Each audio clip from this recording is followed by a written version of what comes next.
दोस्तों, क्या कोई ऐसी औषधि हो सकती है जिसे लेने पर जीवन में कोई रोग ना हो और वो हमारे पूरे शरीर पर कार्य कर जाए? तो आपको बता दें कि ऐसी औषधि नहीं हो सकती जिसे मात्र एक बार लेने से वो कार्य करे, हर बीमारी को ठीक करे, हर बीमारी से बचाए। तो ऐसी औषधि नहीं हो सकती। लेकिन दोस्तों, एक ऐसा तरीका भी है, एक ऐसा उपाय भी है जिससे हम जीवन भर हर बीमारी से दूर रह सकते हैं। ये तरीका आपको हर एक समस्या, हर एक बीमारी से बचाकर रखता है। अब वो क्या तरीका है, उसे आज हम आपको इस कहानी के माध्यम से बताएंगे। यदि आप भी चाहते हैं कि आपको कोई रोग ना हो, कोई समस्या ना हो, किसी प्रकार की कोई शारीरिक दिक्कत ना हो, पेट से जुड़ी कोई दिक्कत ना हो, या यूं कहें कि आपको फिर से कोई बीमारी छू नहीं पाए, तो यदि आप ऐसा चाहते हैं तो उसके लिए आपको इस कहानी को अंत तक देखना होगा और वीडियो को लाइक करना होगा। कमेंट में नमो बुद्धाय ज़रूर लिखें। और ऐसी कहानियाँ रोज़ पाना चाहते हैं तो चैनल को सब्सक्राइब ज़रूर कर लें। एक बार एक आदमी जो हमेशा बहुत बीमार रहता था, वो एक बार आयुर्वेद के एक बहुत बड़े गुरु के पास जाता है और गुरुदेव से पूछता है कि हे गुरुदेव, क्या ऐसी कोई औषधि है? यदि है तो मुझे आप ज़रूर बताएं, जो कि एक ही औषधि मेरे सभी रोगों को खत्म कर दे। यदि ऐसी कोई औषधि है तो मुझे ज़रूर बताएं। मैं अपनी इस शारीरिक समस्या से, बीमारियों से, रोगों से दूर रहना चाहता हूँ, बहुत परेशान हूँ। तब वो संत बोले कि अगर तुमने मुझसे ये सवाल पूछा ही है कि क्या ऐसा हो सकता है, ऐसा कोई उपाय है जिसे करने से सभी रोग खत्म हो जाए, तो मैं तुम्हें ज़रूर बताता। लेकिन कोई एक ऐसी औषधि जो सभी तरह की बीमारियों, रोगों में काम करे, तो ऐसी औषधि अभी तक तो बनी नहीं है, इसलिए मैं तुम्हें ये नहीं बता सकता। पर हाँ, एक ऐसा उपाय ज़रूर है। ये सुन व्यक्ति बोला, ठीक है गुरुदेव, आप मुझे वो उपाय बताने का कष्ट करें। तब वो गुरुवर बोले कि आज मैं तुम्हें एक ऐसा उपाय बताऊंगा जिसके द्वारा हम पूरे स्वास्थ्य को ठीक रख सकते हैं और शरीर की कोई सी भी, कितनी भी भयानक बीमारी से बच सकते हैं। तो ये तरीका है अपने शरीर की प्रकृति को समझना, अपने शरीर की प्रकृति को संतुलन में रखना। इससे आपका बल भी बढ़ेगा, सौंदर्य भी बढ़ेगा, हर प्रकार से आपको इससे लाभ मिलने वाला है। तो करना क्या है कि वात, पित्त, कफ, इस सिद्धांत को अच्छे से समझना है। फिर गुरुवर कहते हैं कि पहले सिद्धांत में तुम ये समझो कि हमारे शरीर की प्रकृति कैसी है, प्रकृति के लक्षण क्या होते हैं, असंतुलित है तो उसे संतुलित कैसे किया जाए। फिर वो महात्मा बोले कि सबसे पहले तुम ये समझो कि वात प्रकृति की स्थिति में आपके बालों पर, आपकी आंखों पर, आपकी त्वचा पर प्रभाव पड़ता है। आपके बाल रूखे होने लगते हैं और झड़ने लग जाते हैं। बाल जब आपके झड़ने लग जाते हैं तब आप तेल का प्रयोग करते हैं, विभिन्न प्रकार की औषधि का प्रयोग करते हैं, लेकिन तब भी लाभ नहीं हो रहा, तो समझो कि वात आपका प्रकोपित हो रहा है। ये समस्या आपकी वात रोग की है कि आंखों की रोशनी कम होने लगती है, त्वचा जो है वो रूखी होने लगती है, सूखी पड़ जाती है, झुर्रियां पड़ने लगती हैं त्वचा और चेहरे पर। ये सब वात का प्रभाव होता है। तो यदि आपके साथ भी ऐसा हो रहा है तो आप ये समझ जाएं कि ये वात के कारण हो रहा है, वात आपका असंतुलित हो रहा है। यदि आपको जोड़ों में दर्द होता है, कमर में अकारण ही दर्द हो जाता है, तो ये बात समझें कि ये सब वात के कारण हो रहा है। भूख इन लोगों को अच्छी लगती है, सामान्य लगती है, बहुत अधिक नहीं, बहुत कम भी नहीं, लेकिन इन लोगों को गैस की समस्या, पेट जैसे फूला फूला रहना और डकारें आना, ऐसी परिस्थितियां इनको उत्पन्न होती हैं और सिर से बालों का निष्कासन ज़्यादा होता है। इस प्रकार की स्थिति ज़्यादा बनती है और कब्ज की समस्या इनको रहती है, क्योंकि वात जो है वो सुखाती है, ये मल को भी सुखा देती है। वात का जो मुख्य स्थान होता है वो आपकी आंतें होती हैं और ये यहाँ पर मल को सुखा करके कब्ज की समस्या खड़ी करती हैं। तो आपको अगर बार बार कब्ज की समस्या रहती है, मल ठीक तरह से निष्कासित नहीं हो पाता, तो आप ये अच्छे से समझ लीजिए आपके शरीर में वात का प्रभाव बढ़ गया है। ये सुन व्यक्ति बोला, गुरुदेव आपने ठीक कहा, ये जो लक्षण आपने बताए उनमें से कई सारे तो मेरे भीतर भी मुझे दिखाई देते हैं। तब गुरुदेव कहते हैं कि ठीक है, अब तुम ये समझो कि मन की स्थिति कैसे ठीक रहेगी, तो ये मन चंचल रहेगा, ठहरेगा नहीं। मन बार बार अलग अलग स्थानों पर जाएगा। वो ध्यान का अभ्यास करे, अपने काम में एकाग्र होने की कोशिश करे। कोशिश करना मुश्किल होगा, ध्यान बहुत ज्यादा भटकेगा। ये सब वात का प्रभाव होता है। फिर वो महात्मा जी कहते हैं कि अब मैं तुम्हें ये बताता हूं कि यदि आप वात से प्रकोपित हैं तो किन चीजों का प्रयोग करके आप इसे ठीक कर सकते हैं। तो आपको मुख्य रूप से भारी भोजन और बासी भोजन को त्याग करना होगा। जब आप ज्यादा मात्रा में भोजन कर लेते हैं तो पेट पर दबाव पड़ता है, भोजन सड़ता है और वहां से वात बनना शुरू हो जाता है। पाचन शक्ति जो है वो भी मध्यम हो जाती है, वो भी तेज नहीं होती है। ऐसा नहीं होता है कि वो कुछ भी बचा लेगा। तो इसलिए आपको भारी भोजन करना ही नहीं है, गरिष्ठ भोजन नहीं करना है, हल्का सुपाच्य संतुलित भोजन करना है। अब बात करते हैं कि वात को खत्म कैसे किया जा सकता है। तो उसमें आपको गाय के घी का प्रयोग करना है। जब आप गाय के घी का प्रयोग करते हैं तो इससे आपके वात का प्रभाव कम होता है। और साथ ही साथ आप तिल के तेल का प्रयोग करें। तिल के तेल का आप भोजन में प्रयोग कर सकते हैं। तिल के तेल की आप शरीर पर मालिश कर सकते हैं, वो भी अत्यंत लाभकारी होगा। और जब आप तिल के तेल का 1 चम्मच मात्रा रात में सोने से पहले लेते हैं तो वो कब्ज के लिए भी अच्छा रहता है और आपके वात के प्रभाव को शांत करने के लिए भी अच्छा है।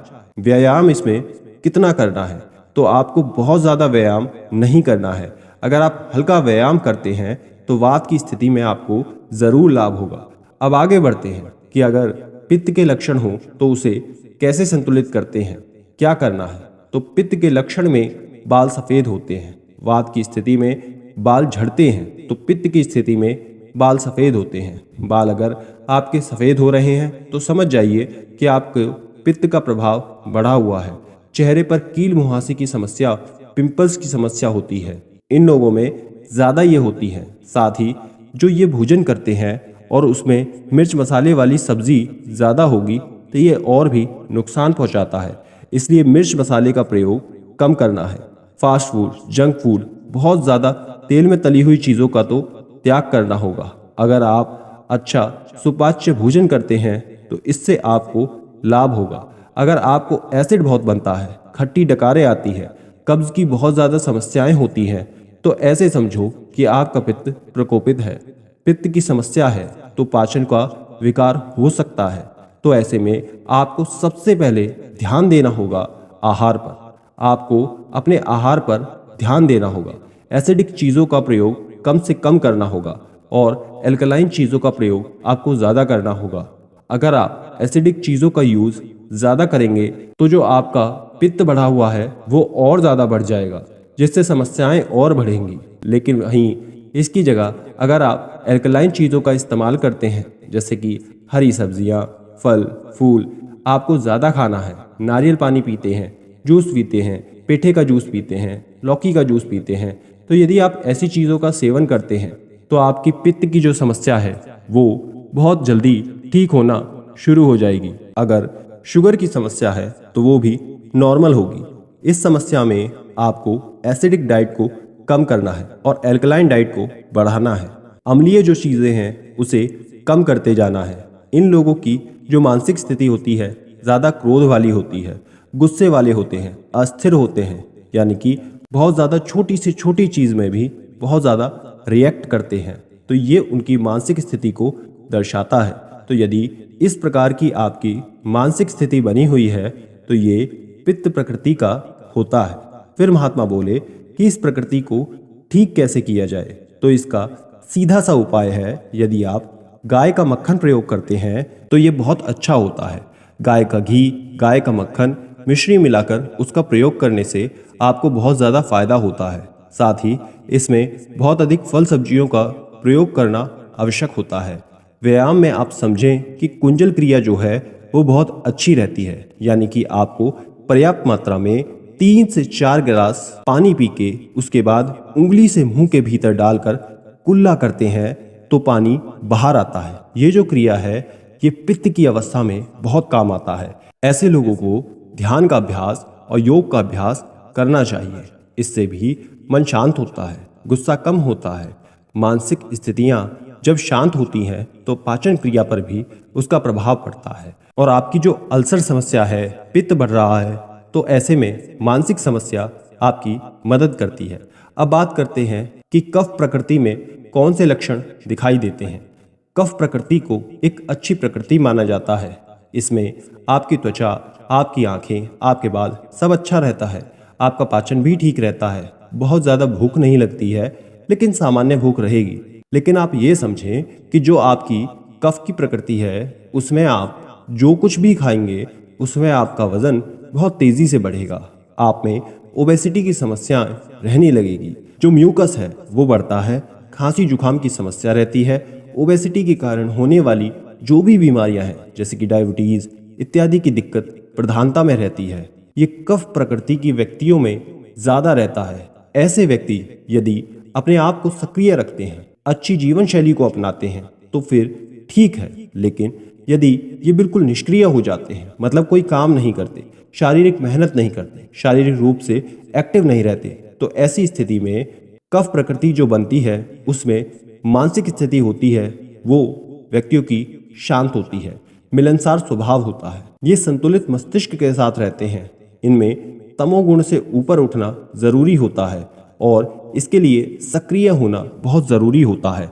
निषेध होता है इसमें घी का, तेल का या फैट वाली चीज़ का प्रयोग करना। इन लोगों को ये सब चीज़ें ग्रहण नहीं करनी होती, क्योंकि इससे और ज़्यादा फैट बढ़ने लगता है। अगर आप फैट वाली चीज़ें लेंगे तो इससे आपको नुकसान देखने को मिलेगा। जो फैट है, मोटापा है, वो इसमें बढ़ता है। तो आपका जो ये मांस है, इसे ठीक करने के लिए आप सौंठ, इलायची, हल्दी, दालचीनी इत्यादि का प्रयोग आप कर सकते हैं। तो अगर आप इस तरह की चीज़ों का प्रयोग करते हैं तो इसका संतुलन होता है। व्यायाम की बात करें तो कफ प्रकृति को पूर्ण शक्ति व्यायाम करना चाहिए, अधिक व्यायाम करना चाहिए। ऐसा व्यायाम करना चाहिए जिससे कि उनके शरीर से पसीना निकले, उन्हें थकान का अनुभव हो। तो ऐसा व्यायाम उनके शरीर के लिए उपयोगी रहेगा। साथ ही साथ इनके लिए उपवास बहुत अच्छा रहेगा। हफ्ते में एक दिन कफ प्रकृति के लोगों को उपवास जरूर करना चाहिए। अधिलपूर्ण व्यायाम यानी कि अच्छा व्यायाम, और इसके साथ ही यदि ये व्रत करते हैं तो इससे इन्हें बहुत लाभ मिलता है। तो इस तरह की स्थिति अनुसार आप अपने लक्षणों को देख सकते हैं, मिला सकते हैं कि आपके शारीरिक और मानसिक लक्षण किस तरह से मेल खाते हैं। यदि इस दो तरह से मेल खाते हैं तो आप समझें कि दो प्रकृति के योग भी आपको एक प्रकृति बनाता है। यानी कि आपको वात पित्त हो सकता है, पित्त कफ हो सकता है, वात कफ हो सकता है। इस प्रकार से भी प्रकृतियां बन सकती हैं। तो आपको इस पर ध्यान देना है और उस प्रकृति के अनुसार अपना आहार लेना है। जो चीज़ें आपको निषेध बताई हैं उसका आपको त्याग करना है, और जो चीज़ें लेने के लिए कही गई हैं वो आपको ज़रूर लेनी है। यदि इस प्रकार से आप करते हैं तो निश्चित रूप से आप बहुत सारी बीमारियों से बच सकते हैं।